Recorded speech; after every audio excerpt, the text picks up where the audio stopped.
Okay, Oh, good, Great. good. Wow. host needs to give us permission to record to our own system. Super. Ellen has that permission as a co-host. So I think, Ellen, you are recording, and I think I am also recording. Okay, wonderful. So I think we're good to go. Good, good, good. Well, I'm so happy to see you all, and I can see all your faces right now, which is great. And a lot of you really know what you're doing with flowers, I know. So I'll bring you some new ideas, or at least my approach. And I've got a number of different arrangements to show you, just talking about kind of how I gathered these flowers together. And can everybody hear me okay from where you are? Super. Fine. All right, great. Yeah, so I want to show you again how you can simply do some things at home. This time I'll show you a way to scale up too. That's not so hard. So you can do things more at the scale of church arrangements too. So let me tell you first how I ended up getting these flowers and why I choose the flower material that I do to start with. So I think you can see I've got these two baskets. Well, in the very first place, what I did when I bought these flowers and gathered this flower material, I was thinking about where are we in the year? You know, again, always I'm thinking, how can I connect to this time and place? You know, like Paul Sawyer's this sacred essential moment now. And that's what makes me feel good flower arranging and all the time. So something like this will get me outside or looking out the window at what's going on. Well, it's very wet this time of year.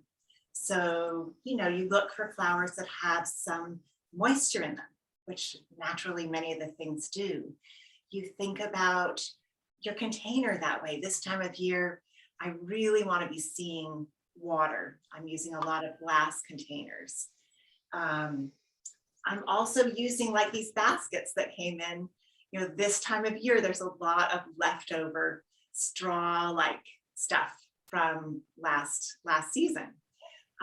So I think it also is a time where you can use baskets like that. It's why Easter baskets can look so appropriate this time of year. So a basket, like a basket that you've lined with, this has, you know, I like to collect these spice jars because they make just this smaller, and then I'll fill a basket like this with them. And then you have these little pockets that you can put your flowers in and they support the flowers. So that's one thing I'm thinking about is sort of wetness, and then that straw, that old material that comes along with that.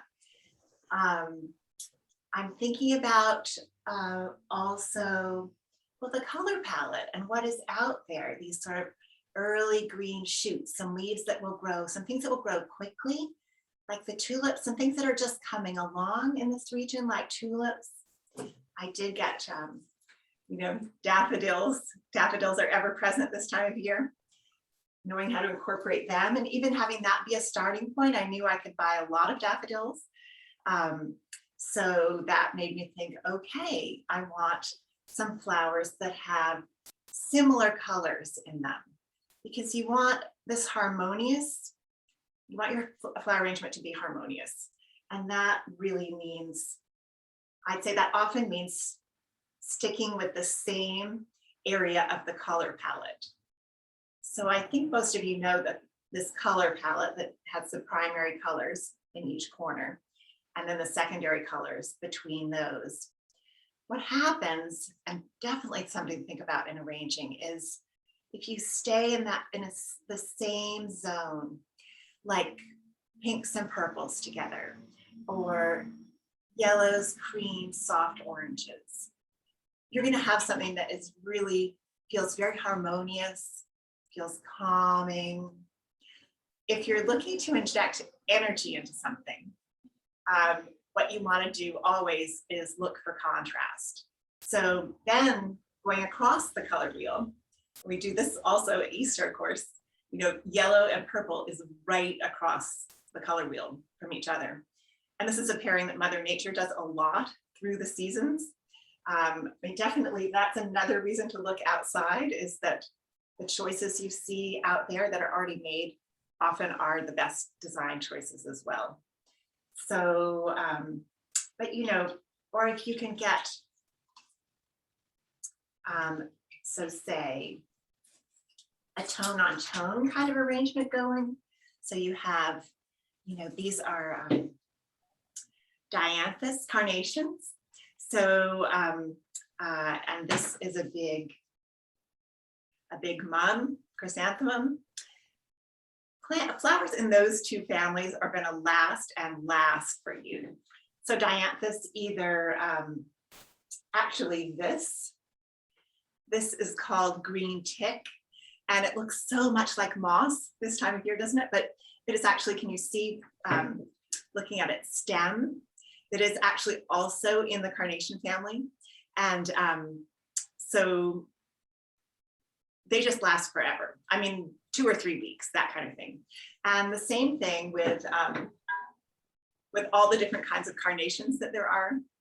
I mean, I think perhaps even this, I shouldn't say, but I'm looking at the leaf, thinking this feverfew, I think, is also in the carnation family, if you see the leaf. So things like that will last 2 weeks or more. So when things like your daffodils go by in, I don't know, 5 days or something, or your tulips might, then you just can take those out, and then you have an arrangement that will last much longer. You can put fresh tulips back in if you want to. But I think that's a handy thing to think about, is how long you want your arrangement to last, and is there a way to add longevity through by the flowers you use. So, you know, and then I saw that this dianthus, which I didn't know it was going to be there in the market, but there it was. So I just was kind of assembling, working on with what I could see. And I think many of you know sort of my favorite places around here, but I mean, Trader Joe's is a great place for flowers. I was looking for such, I wanted to have some control and be able to make some choices over flower type, and they don't have enough variety for that. But I mean, I think like their produce, it might be a little bit smaller, and you might have to sort of look around to get the quality you want. But the prices are the best anywhere, and I often use Trader Joe's. But if I want choice like this, I go to Wilson Farms. They have really a lot of selection, good quality. Idlewild is similar. Whole Foods has good flowers. So those are some places that I think of. These came from Wilson's in Lexington.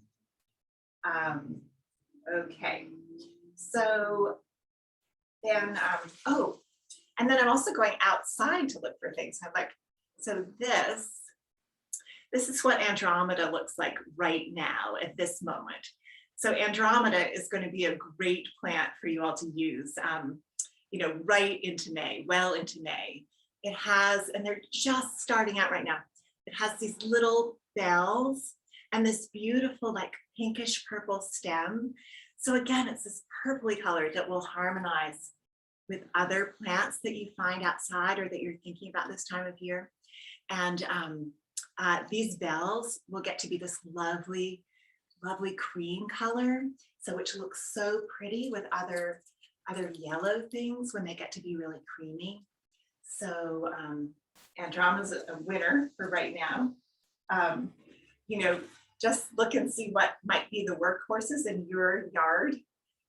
You have seen a lot of arborvitae in church arrangements because we have a big arborvitae hedge. So, you know, it can look a little Christmassy, but depending on what you pair it with, it won't. It just about every arrangement needs some green in it. And it just, that's again what Mother Nature does. So, you know, it's a very available green, and once it's paired with other things, you just don't feel that winter evergreen Christmas. This variety is called That's wintergreen, so it even smells a little bit wintergreeny and fresh. You know, sometimes that's something to think about in an arrangement too. Can you get scent into it? So did I talk about texture? Because of course, you also are always looking for, again, it's just a design principle. We're always looking for texture. You're always looking for things that can be harmonious, but that can also be stimulating, that sort of creating that energy when things are different.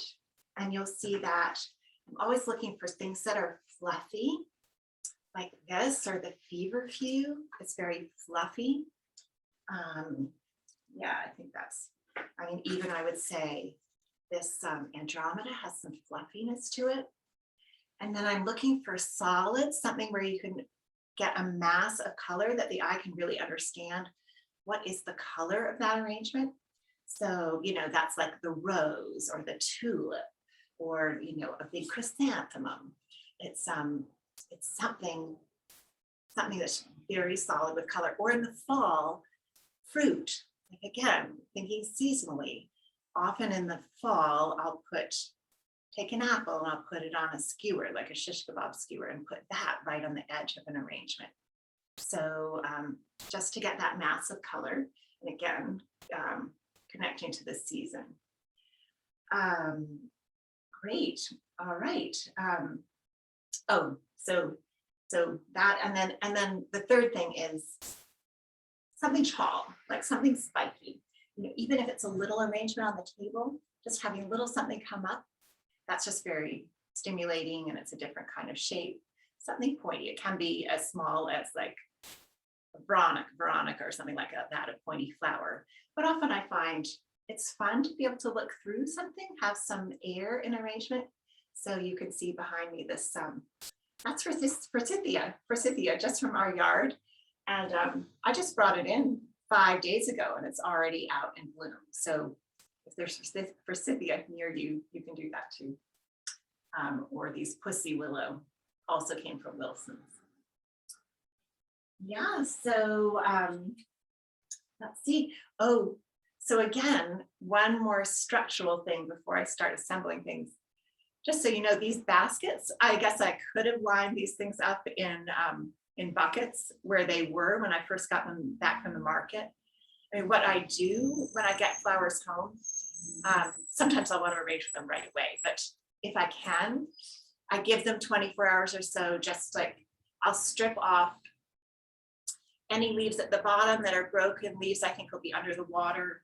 I'll recut them and then I'll put them in buckets of water just so they have a chance to really be there and soak up that water for as long as you can, 12, 24 hours.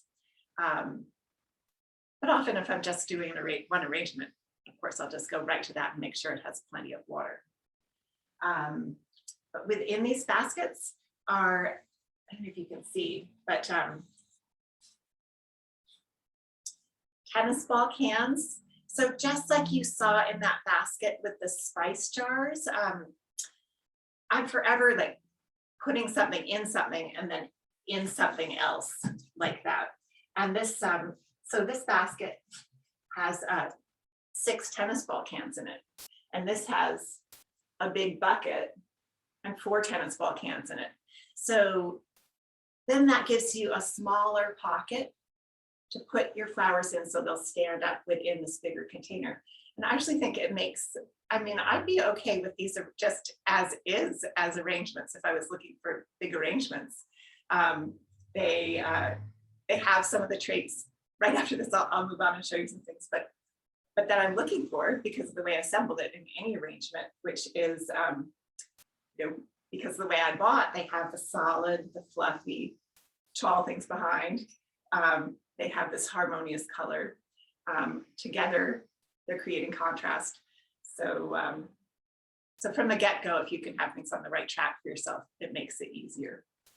All right, so a few things. I'm going to show you some easy structure to do at home.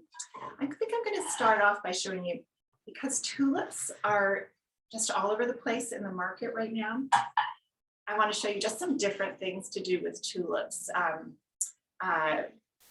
instead of just plopping them I think many of you know this, you've been to my workshops, but what I try to open up for people is this ability to use a wider mouthed container, which gives you much more flexibility and can create a more loose and artful arrangement.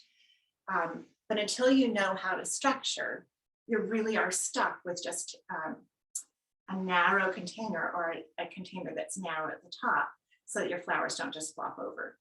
So I'm going to show you tricks around that. Let me show you. So say you come home. I guess I've already used some of these tulips and other things, but say you come home.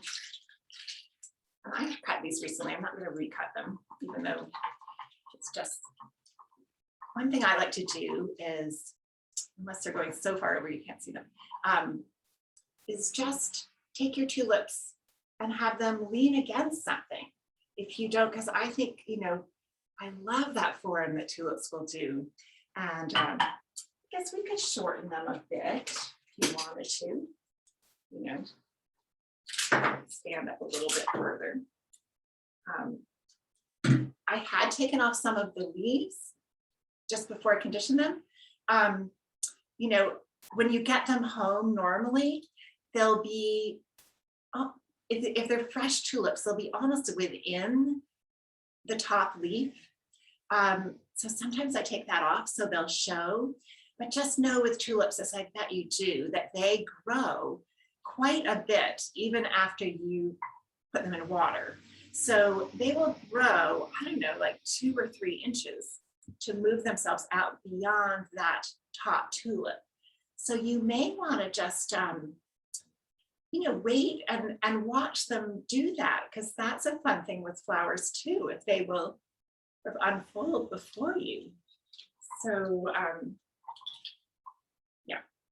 So I think something like that can just be lovely all on its own. But also, you can take, if you want to do something a little more dramatic, in the front hall or something, you can take a larger container, and what you can do is see how it's just resting against the side of the container. So obviously if I put them straight in, they'd flop down under the water, but you can do something like that, and then that might get you thinking, oh, I love that as is, but I want to make a bit more of it and bring in a little more of what's going on in the season. So then I think, oh, well, maybe I can make it bigger. Maybe I can make it something tall. So I don't know. I'll grab some of those pussy willow that I got. And let's just see how this goes. And then this is reminding me that when I arrange, I really, really try to arrange, if I can, against just a solid background, because then you can really see what you're doing. I know with me, it's harder to see, right? So use that trick for yourself if you can, or move the arrangement to evaluate it against a solid background. Well, now when I have this, it feels a little empty to me in here.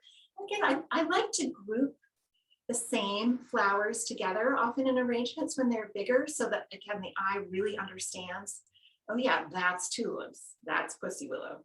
And you're making a statement like that rather than they sort of cancel themselves out if they're all mixed in together. But I like 3. So I'm often thinking, okay, that's just a 2, let's do 3. And then again, what it has is it has your solid, it has your long line, your sort of airy, well, that sort of long, tall line. What it's missing is this, I think, is this sort of open, lacy, textural. You could do that with Queen Anne's lace Amy, it's sold as, or, really. So I don't know if we can do this interactively at all, sort of vote. But one thing I might consider is feverfew right there. You could see it relates to the yellow in the tulip, and it's a little bit sort of lacy. Could be feverfew. It could be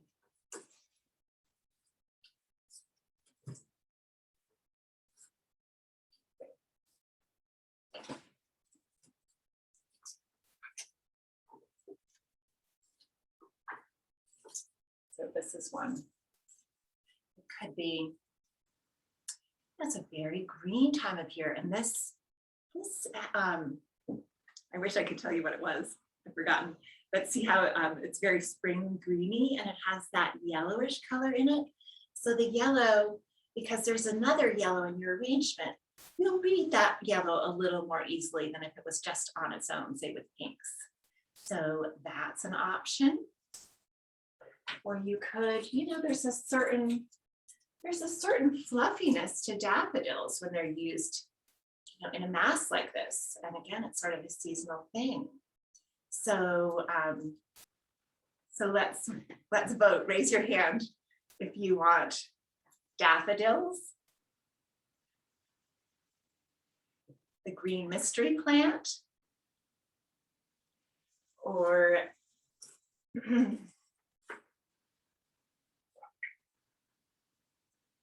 feverfew. Okay, I get it. And it's kind of interesting. I could see that too better because it was reflected in the screen. It so I'm right now, I can tell you, I'm debating how short should I cut these, because I really would like them to read the way they are when I'm holding them right now, which is not straight up and down, not going down to the vase. So I think I'm going to try to rest them also on the side of the vase. You know, it's always a little easier if you're standing there holding them, but you can't do that with the whole life of the arrangement. So yeah, so kind of like that.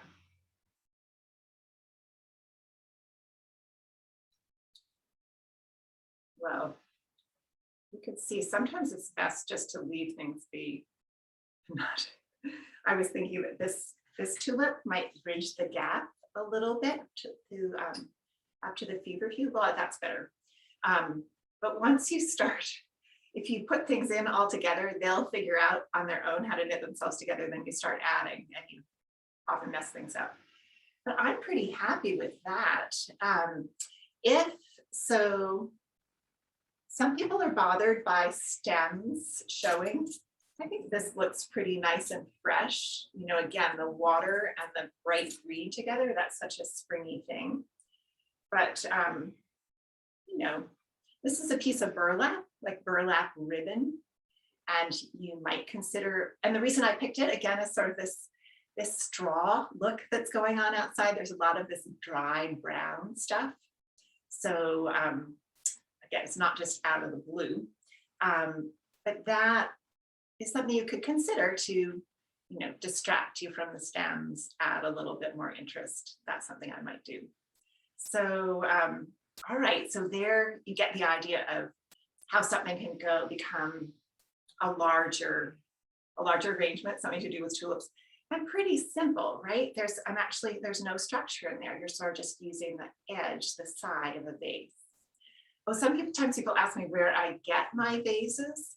So I think a lot of these came from a place called Jacobson's. So I'll cut to the chase and say, I think these days the internet is a great place. You know, you can get anything you want.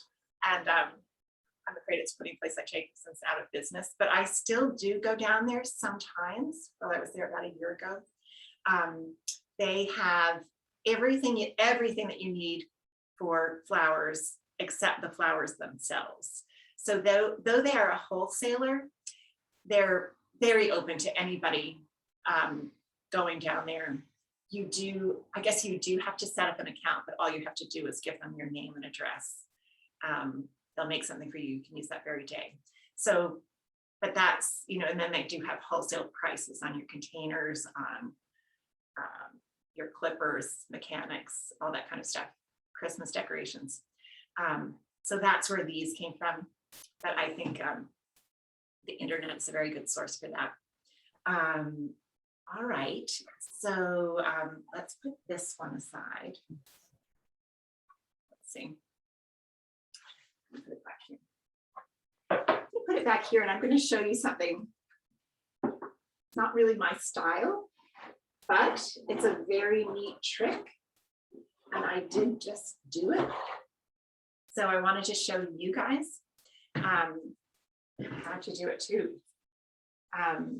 So we had our first indoor party that we've had in a couple of years here a couple weekends ago. So this is over 2 weeks old. It's a charades party.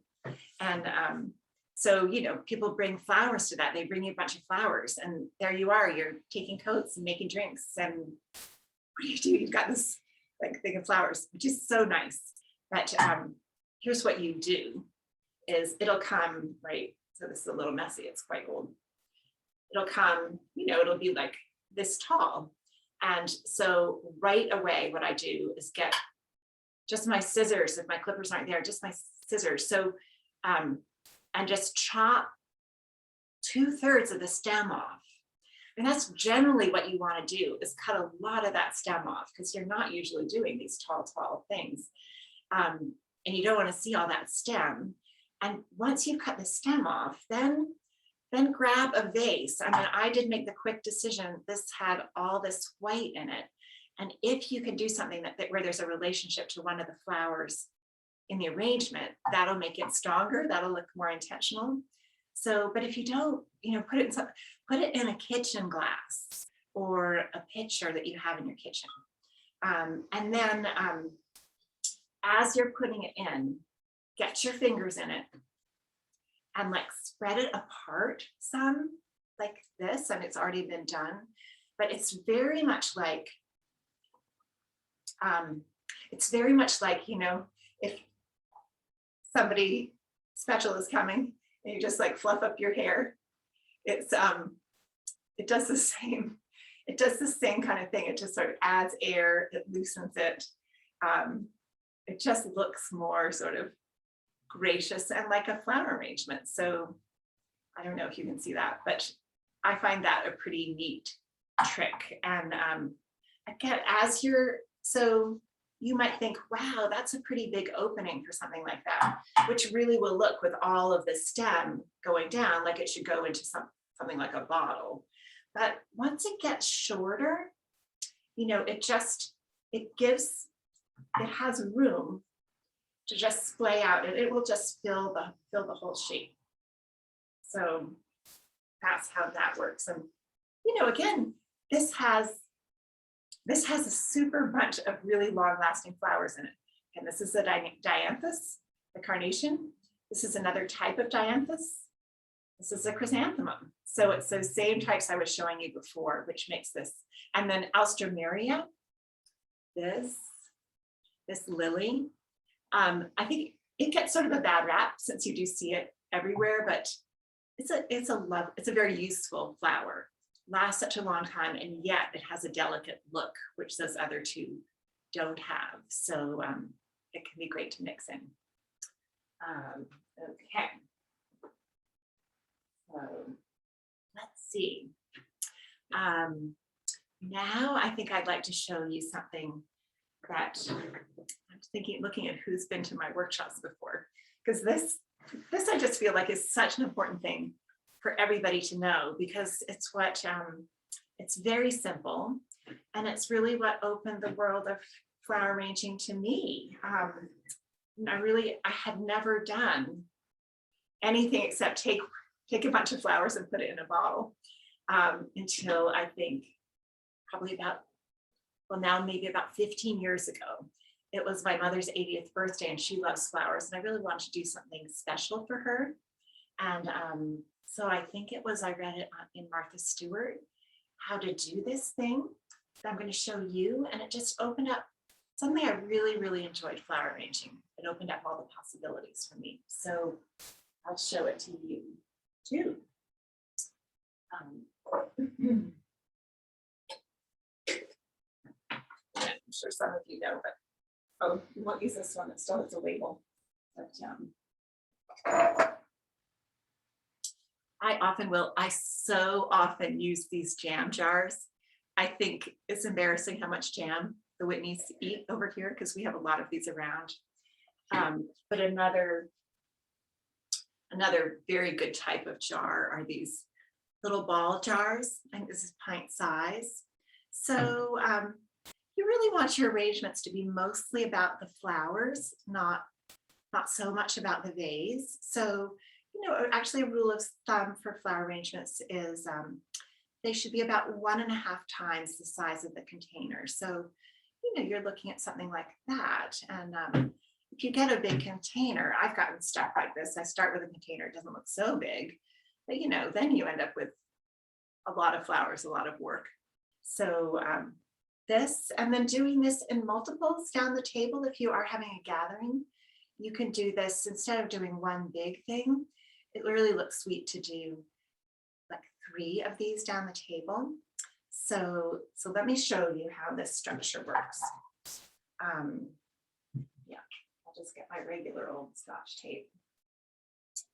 Yeah, will do. So I'm saying this one will do. This is truly just regular Scotch tape. You can get a kind that is even right there at CVS that is clear.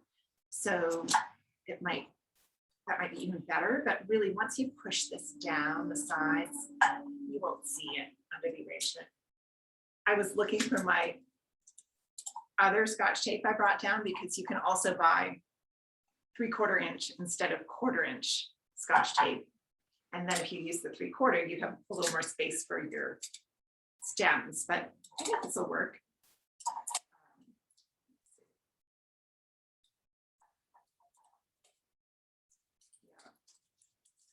Things you can do to structure, again, you can use little jars within bigger containers like this.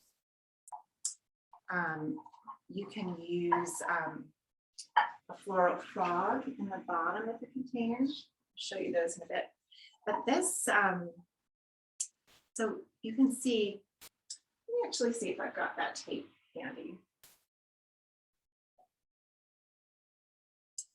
So this is what I was looking for, just because it's a little bit narrower.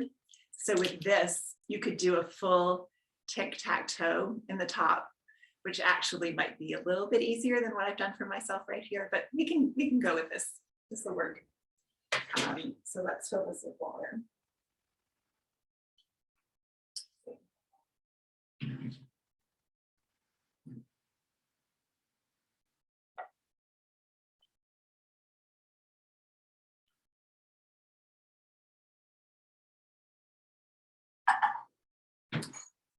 I don't know. I'm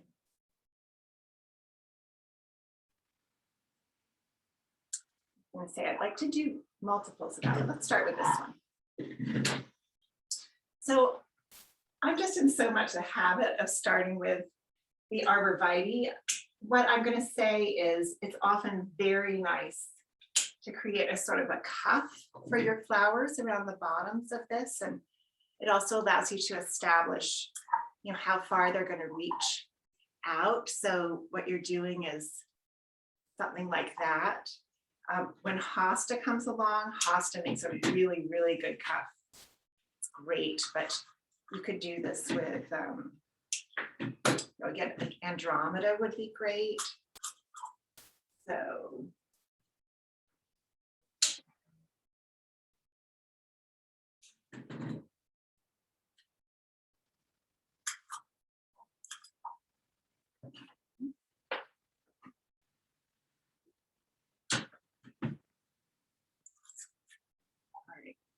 So you see I've made a bit of a cuff around the bottom, and that is also giving you some areas to be able to push your stems down into. So let's put something fluffy on top of that. Well, I was thinking feverfew, but I was thinking we've done a little bit of stuff with the orange tulips. Let's go over here and see what we can do. I think, yeah, so I like, I don't know, those seem really nice together to me. So why? I don't know. I think generally our instincts are all right, and just pay attention to what you feel is right. It's nice, I think, to know the why for if things seem to have gone off the track. It's like, whoa, this isn't working. And why? Then it really helps to know, oh yeah, it's because I have too many solids and not enough texture, or I need something long in there.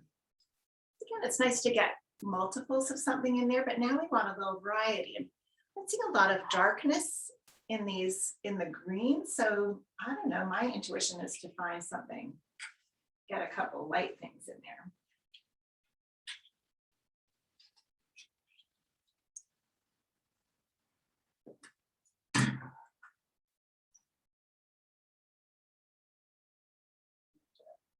I was sensing to keep it kind of low.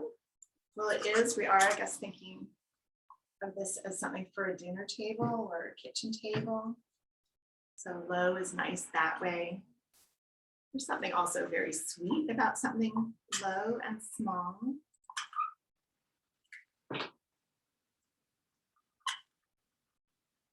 And I'm trying all the tulips going in the same direction because I think tulips will, out in, again, in nature, tulips will all be leaning in one direction because they're all looking for the light. So if you can mimic what goes on in nature, it's going to look more harmonious.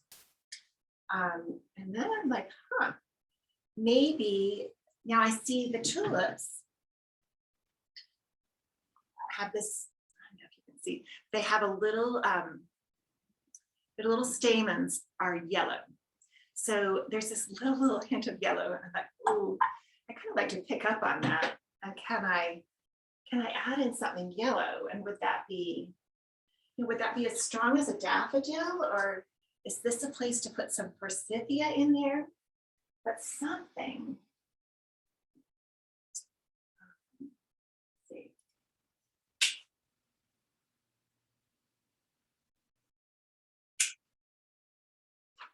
Let's try both. So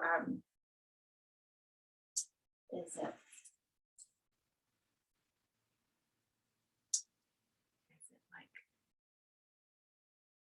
I guess with the daffodil, my sense is again to get it right down in there. And then maybe it's both, because then that feels a little bit low to me, too low for this. But I do, I like an arrangement that has space and air, but I also like an arrangement that has things really close to the rim of the base.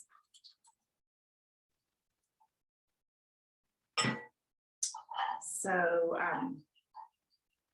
then, so what if you had that, maybe your third? What's happening to me here is that because the tape is so thick, I'm running out of space to put stems in. So sometimes it's nice to have a little bit more time. So you can backpedal and put something like this, but we're going ahead and I think it's looking pretty cute.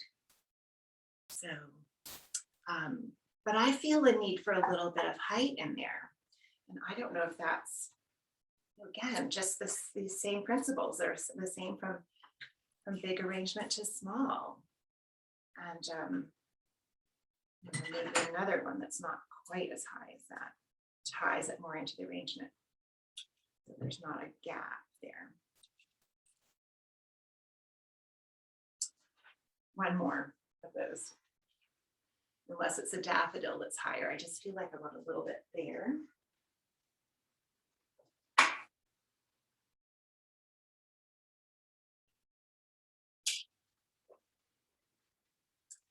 And I'm trying to save some of those long ones in case we want to use them in an arrangement later on today.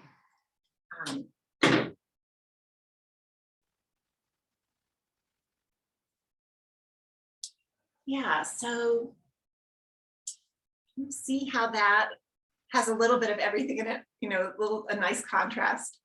Perhaps I was thinking of it as a one-off, if you were doing this down a table, you wouldn't put everything in one arrangement. You might do some of these in some in another. In fact, let me do that. Let me do, say,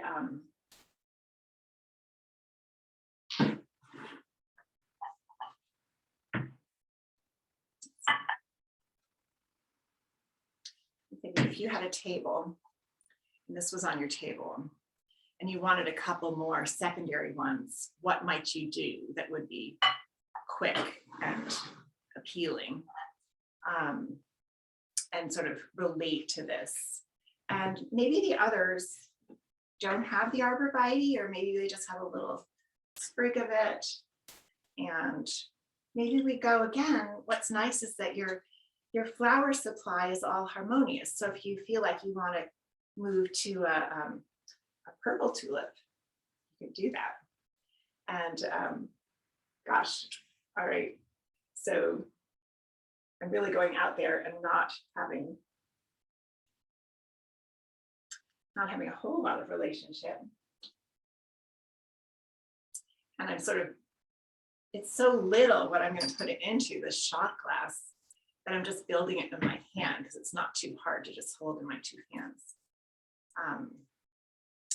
And it's so fun when you have people at a table. It's like you have a captive audience there to look at the flowers. So let's see if that's.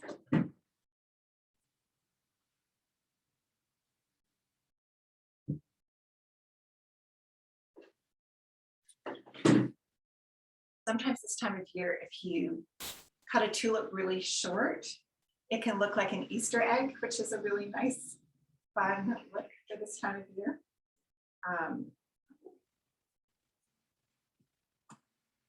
I think it's still looking just a little empty. I was going to add another daffodil.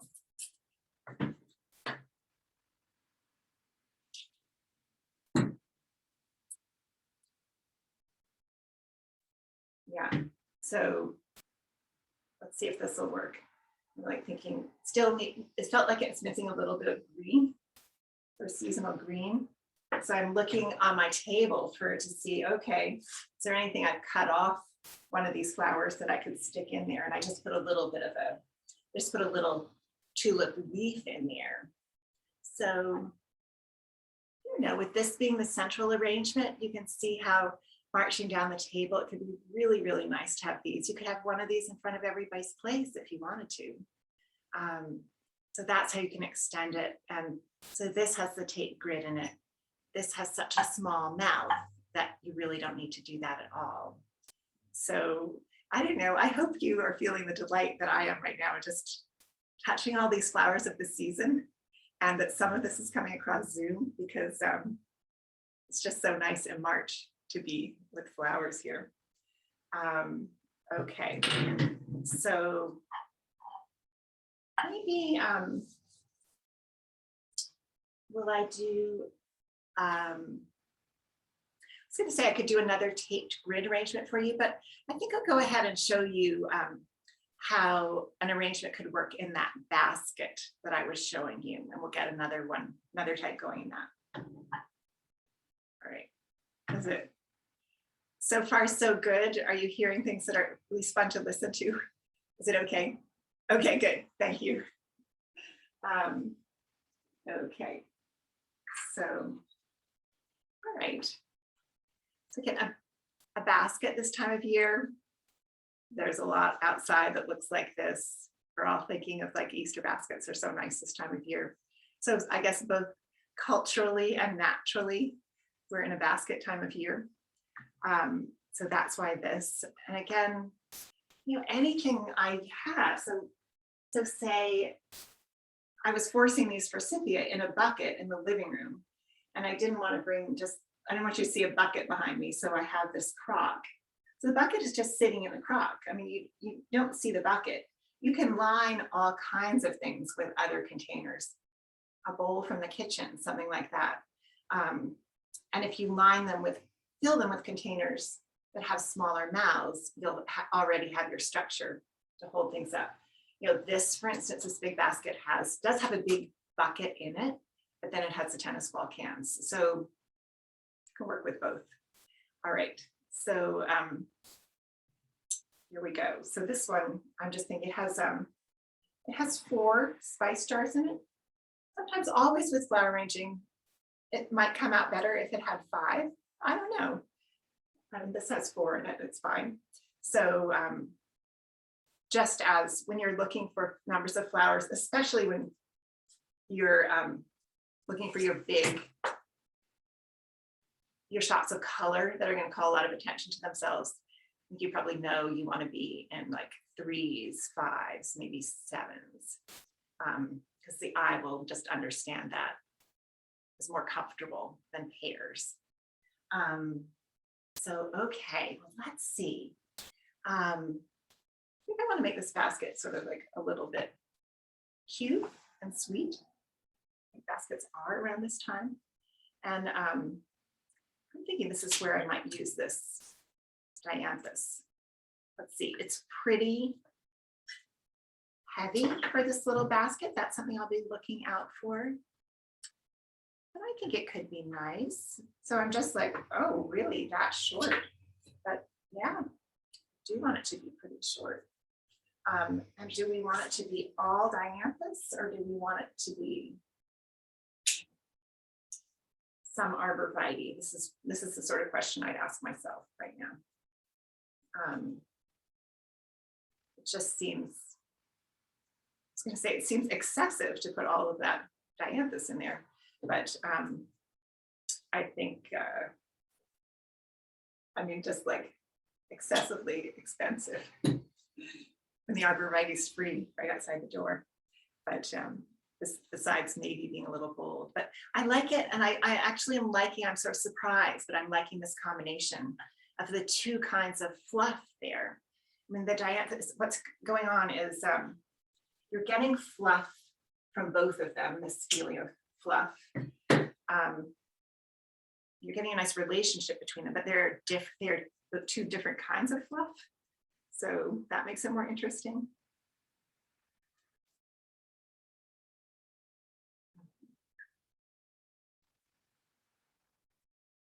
Yeah, I like that. Again, there you have 2 dianthus. You might well want 3. It might be too much. You might do another little one. But I don't know. It might be here that 2 works. Again, this is a little bit of sort of a fun, playful arrangement, so we can break the rules. Here we are. It's time of the year with an abundance of daffodils. Something to know about daffodils is that they secrete a goo that that can be, I wouldn't say poisonous, but it's detrimental to other flowers over time. Like I certainly do mix daffodils sometimes right in there with other spring flower arrangements. If I really, really wanted it to last, what I do first is, like I've done with these daffodils, leave them in a separate container for 24 hours. Then they'll have a chance to like get rid of a lot of that goo that they've built up. So they'll only put a little into the group arrangement. What I could consider right now, since this has different containers within it, is just segregating them. I'm not really going to be that fussy with this, but that gives you the opportunity for that. Oh, I like that. I don't know where this is going, but let's just see. So, all right.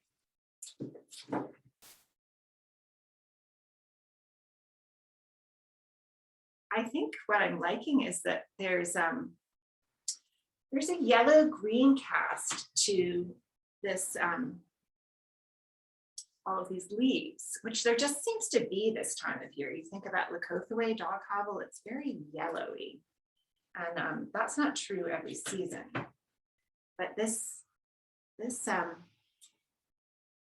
I think the yellow in the leaf is making a nice relationship to the daffodils. Ooh, I'm quite loving this as just a daffodil arrangement. Now, if I wasn't hanging out with you all, if I was doing this on my own, I would probably do it more slowly and contemplatively.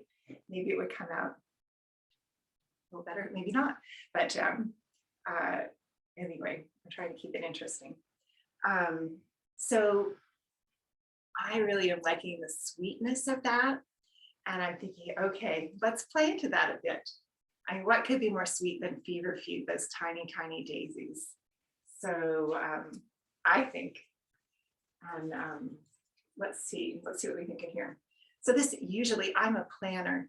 Usually I know where an arrangement is going, or I pause to think about where it's going. I'm not right now. So we'll just see. Let's see. Ooh.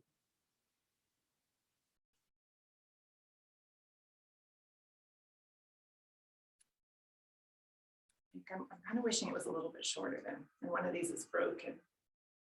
Get rid of it.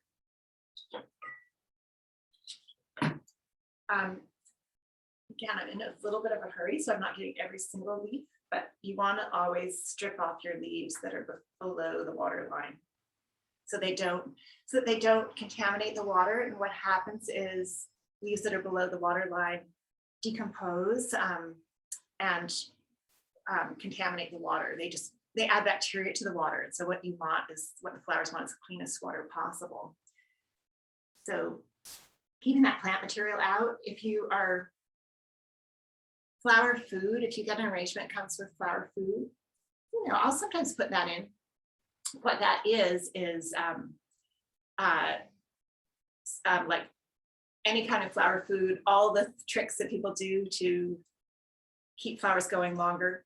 It's always a mix of something antibacterial. So that'll be like citric acid, Clorox, gin, something antibacterial, and then some sort of sugar. So that's what's in those packs. But I only do it. I do it sometimes when I'm, especially like for church, for an arrangement, a lot of people are going to be looking at. If I'm using a glass vase, I will put a little witch hazel in it. I have put a little capful of Clorox, just so that it's really crystal clear when everybody's looking at it. So I like these feverfew, especially from the top. I think I like it.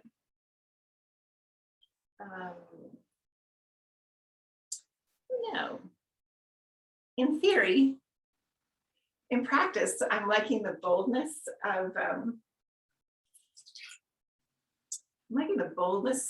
the daffodils so much, and I'm not sure that the feverfew is like holding up.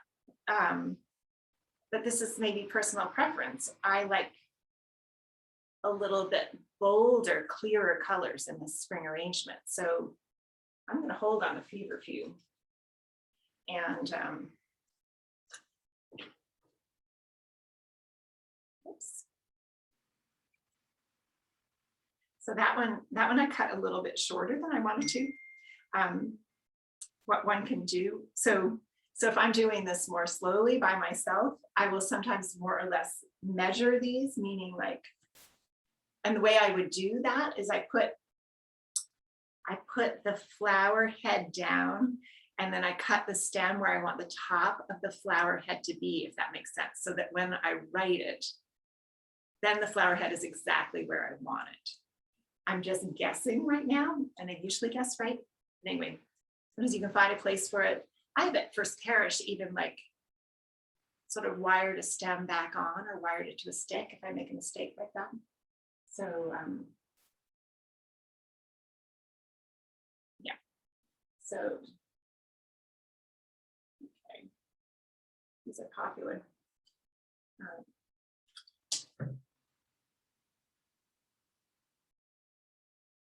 All right. So, I think I like that better than the feverfew. I think like this time of year, that kind of very wet, lush. It's almost like they're sitting there on top of like a mound of moss. So yeah, I think that's what I was hoping it would come out like. And then this time of year, or any time, it's sweet to have like a teeny weeny. Let's see if we can do a teeny weeny. So this again, it's just a little basket I had. I had a little glass. So I put it within the basket, and then there you have something to arrange in, and you never see the glass there. So let's see. How about, well, I think what's coming. oh, too big. Let's just save that. Well, always, this is me. You just don't even end up really noticing that it's the arborvitae over and over again in Ellen Whitney's arrangements, I don't think. But again, in summer, hosta, in winter, anything you have that's evergreen this time of year. And a little fluff on top of that. All right, maybe that's the feverfew that I cut already.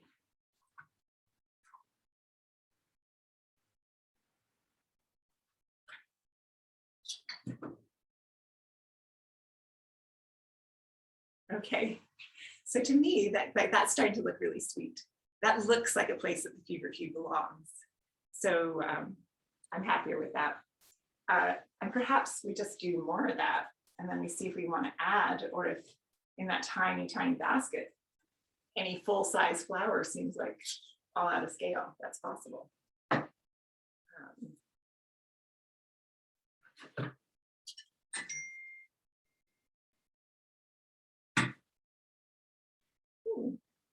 Yeah, it's looking very cute. So, okay. So here's the big question. I'm just going to answer no. I mean, the only thing is like, okay. I feel like we're developing something very, very natural looking here. And so I'm like, is there another green? There was so little green at Wilson's, like leaves, like I was looking for lemon leaves, something like that, that I went in there and bought parsley. I bought parsley. I also bought kale. So just know, the same way you go for fruit in the fall, go for what comes up early in spring, these early greens. Yeah, they're not coming up here in March, but our thoughts are turning toward that. So they'll seem kind of natural. Like I probably wouldn't think of putting parsley in a fall arrangement. That wouldn't seem right, but this one. And sometimes it's fun for people looking at the arrangement. They'll be like, oh, that's parsley. So just adding to this sort of meadowy look that's going on here. I'm putting in some parsley. Because don't you think, I mean, I guess the largest I would go for plant material we have is a daffodil. And maybe two of those, let's put them in. They're demure.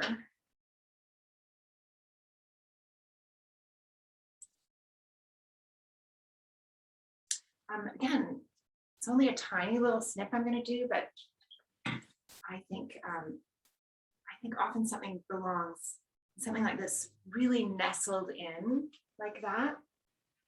Don't be afraid to cut a lot of stem. And yeah, and some of these daffodils are pretty small. So all right, I'll do my trick here. I want to come up to about there. Just thought maybe if they were in there as a pair. Yeah, so, well, maybe one more. Maybe we could do 3. Especially since they're so, I guess these are ones that are just opening up now, so they'll be changing.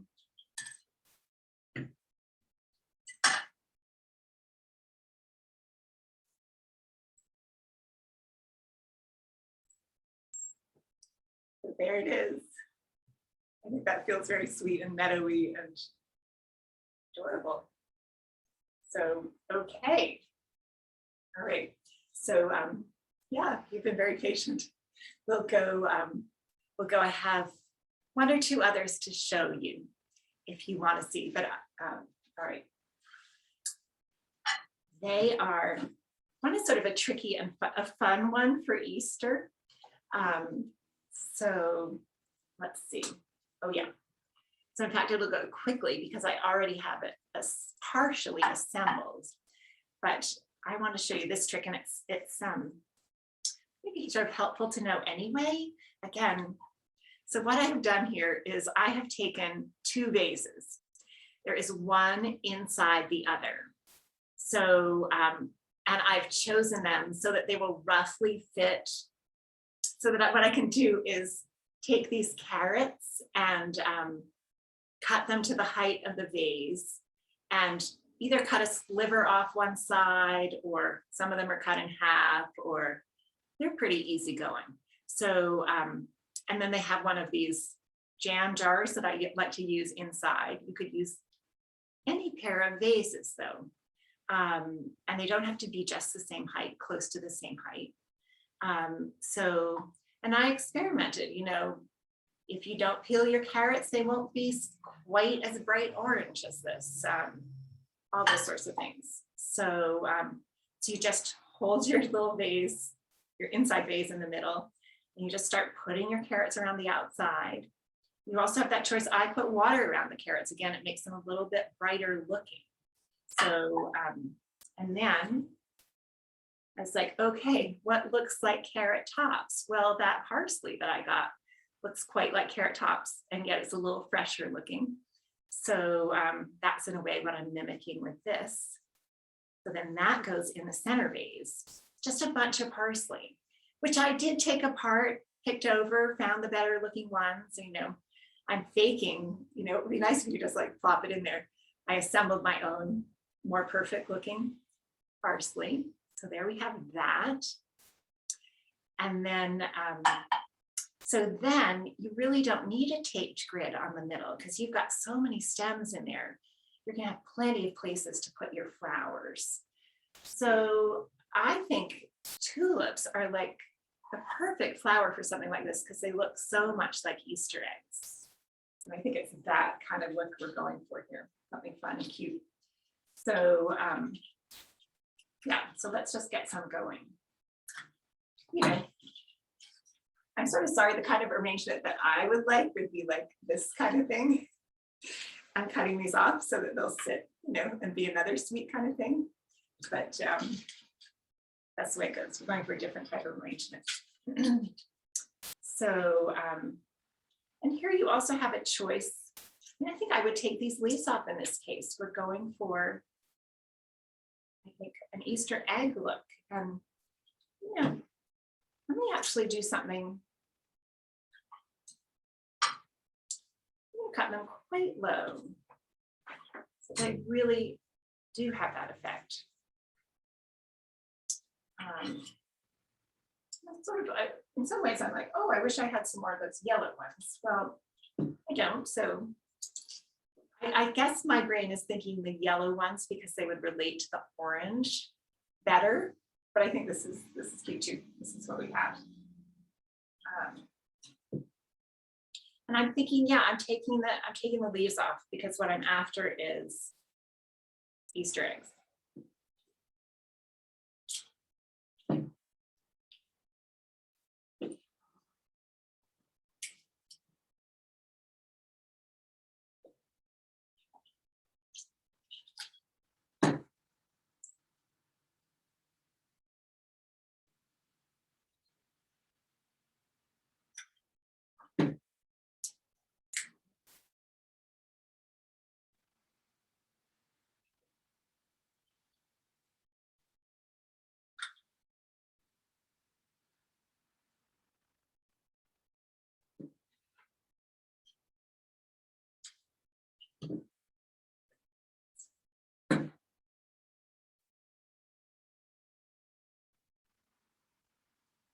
You know, and so all my rules are put to the side. These tulips are going all different directions, but it creates that effect. Now they are still wanting to lean, which means I'm getting a little bit of, you can begin to see, you know, it's cute. It's very Eastery cute. From up above, because they're all leaning, I'm a little like, ooh, there's a bit of an empty spot, which I could fill with.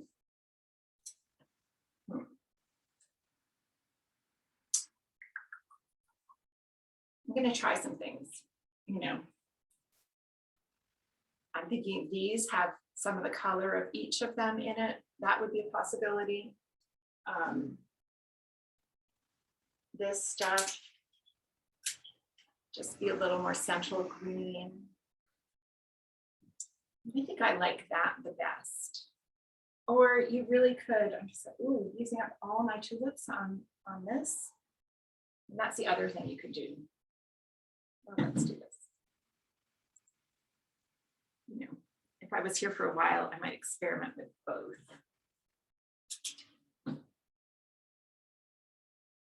Yeah, but for right now, what I've just done, it's really hard to see, but what happens is that fresh yellowy, I think that's a nice addition actually to these darker green, and it fills a hole as the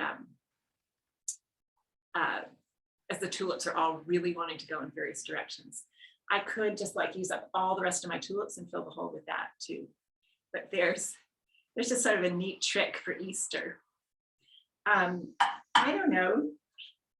I get that done, and sometimes I think, oh, I just like to see, just want to see what happens. And then you can just decide, okay, do I like that? I kind of do like that. So let's put 3 in and see what that's like. I think I like it because again, you have a repetition of the Easter egg form. These pussy willow are so much the shape of these tulips that it's kind of a neat little play of little and big, you know. So I would call that done. You think so? All right. Good. Well, I was going to do one last one. Are you up for that? You're going for, okay, good, yay. Do one.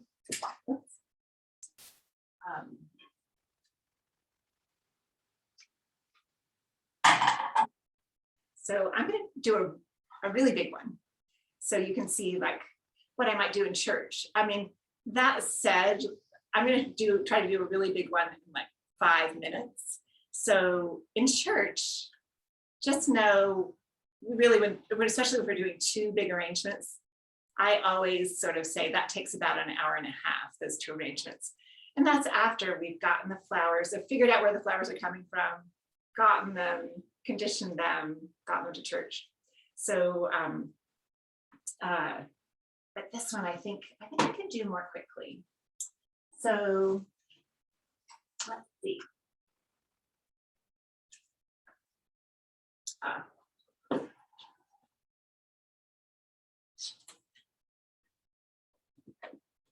Again, when I'm filling a big space like this, I must always start with arborvitae in the back. It's like, especially if you're doing a large arrangement, I feel like one way to approach it is thinking about it, and I'm always doing this in church, think about it as creating an environment. So you really want to have like your shrub layer, with some shrubs going up are almost like trees, something that branches up. You want your shrub layer, then you want your flowers, and then maybe you want something in the foreground. So you're actually mimicking nature that way. And you'll see that a lot of times, like something shooting up, something that might have come from a shrub. It's a way to get it behind, and then some flowers, and then maybe something little. So, so there I'd start with something like that. And then I'd be like, okay, let's get the big stuff in. This is often also what I'm doing at First Parish. And it could be something delicate. I think this is hard to see from where you are, so I might not use it, but can you see what I did was I went out to our spirea, our bridal veil, because I love the line. It's an old-fashioned bridal veil that goes like this. And I brought it in again, maybe just 4 days ago. It's a long time until it's going to pop out its own leaves, more than a month. But it is in the living room popping out these leaves. So it's quite nice, maybe to use in a tiny arrangement.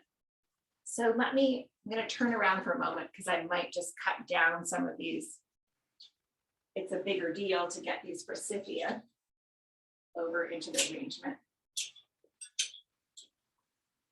What I'm doing is cutting off the bits that will be underwater.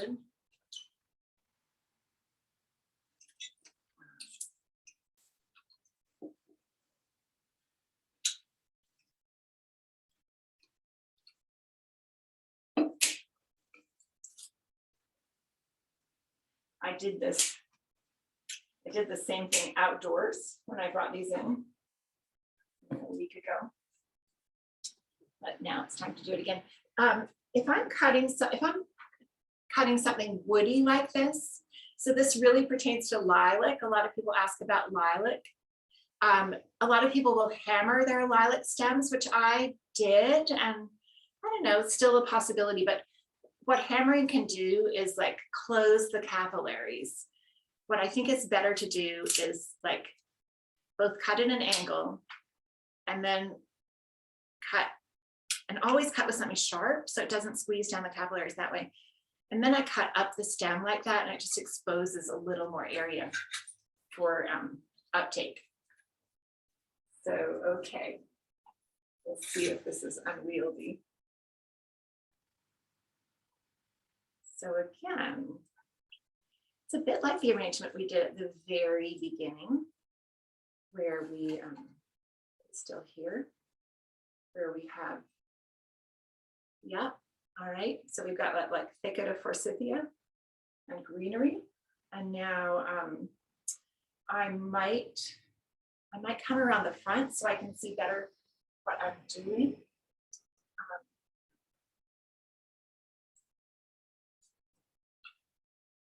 Okay, it's so big. Oh, yeah, and I can see, I don't want that side of the arborvitae to be showing. I think I want that side.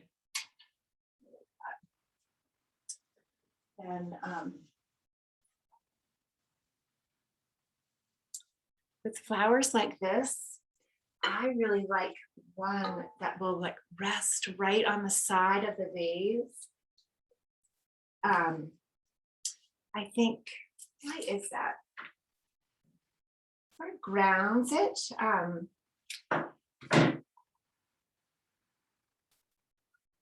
Yeah, even there needs to be, or pretty close, you know. Have a big thing at the bottom so it's not just floating out there, balancing out in the universe. Because I think even though out in nature these are tall flowers, I think it just feels weighty. So it feels like one of them needs to be establishing things down at the bottom. So let's see.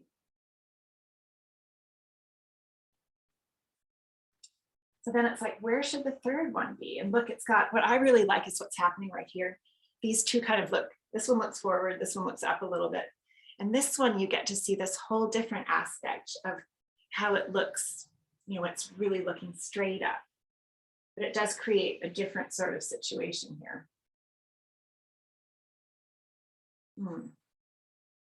I guess I'm kind of going for asymmetry in this one. So I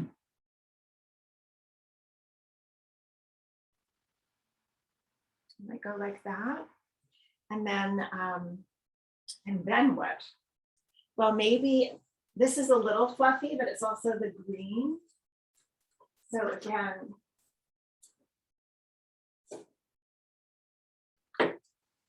so I might use feverfew in there.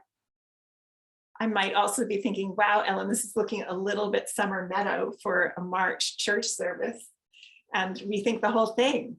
But and you know, there is a reason for that. I guess even though feverfew will bloom early June around here, it is a chrysanthemum, and most chrysanthemums do bloom later in the summer, more fallish.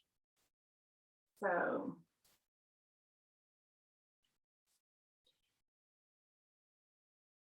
I'm going to cut these more.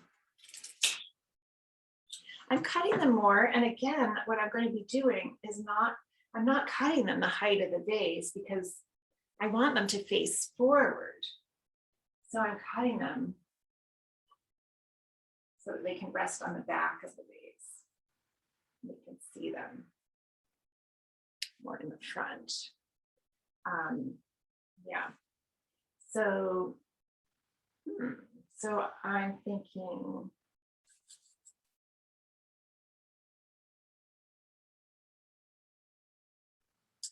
we could have more. Well, actually, that doesn't look bad. That could be something.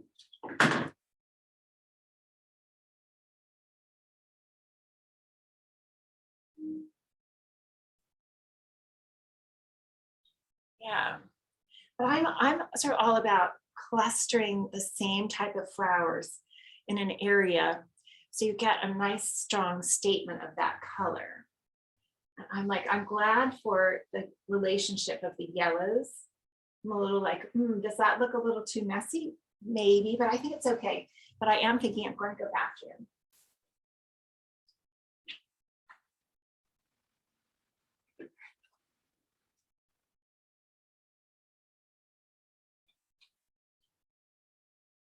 Because I guess I'm considering something that's truly vertical in this. It's feeling a little unruly to me. So I'm like, well, maybe if I get, maybe it's just too many spring things. But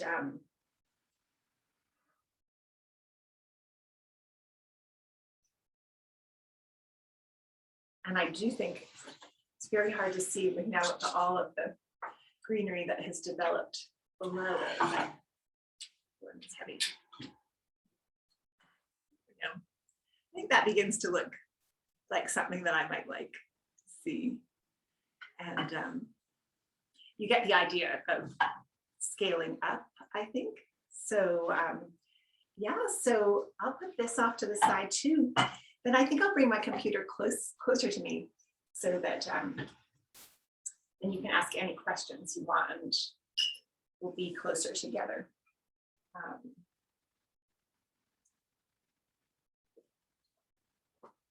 Yeah, so yeah, so I suppose if you want to put a question in the chat, you can, but if you, that seems a little formal with our group that looks pretty small. Let me look at the view. You could also, yeah, just feel free. Oh, nice. Oh, I see a lot of people that I didn't see before. Great. So nice to see you all. Feel free to either unmute yourself if you have any questions, if you want to see me doing something else, or feel free to put a question in the chat. I'm here for you. I just love doing this, and it's so nice to see. Oh, there were more faces than I realized looking. So I'm always so glad to see people's faces at First Parish. So any questions at all? I have a question, Ellen. What is the name of, you called it a green dianthus? I've never seen that. Yes, I know. They're how did you get it? It's really beautiful. This thing. It's funny. It is very pretty. It's very pretty if you use it as if it were moss like this. Yeah. It can also be sort of humorous because it has that, like, I don't know, Sesame Street, like cartoon character kind of, and it is in the dianthus family. It's called green tick, T-I-C-K, I think, green tick.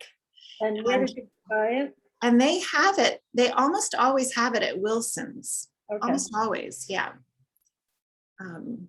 Yeah. And then I have another question about tulips in general.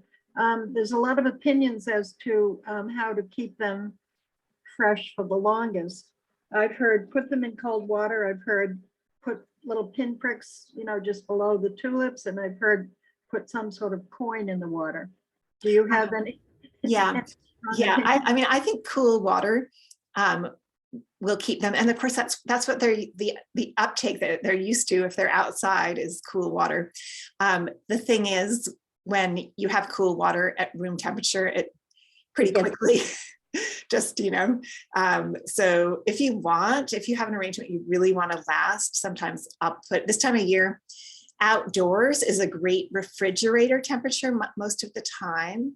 So like I would put them out on our 3-season porch, or even just outdoors outside the front door if I'm saving them for an event, or I just want to do that overnight.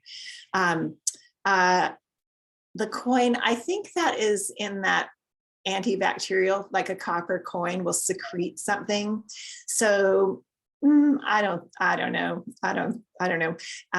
Cool water for a little while. What was the other thing you'd said? I think they pinpricks just pinpricks. So I've heard pinpricks. That won't keep them fresher.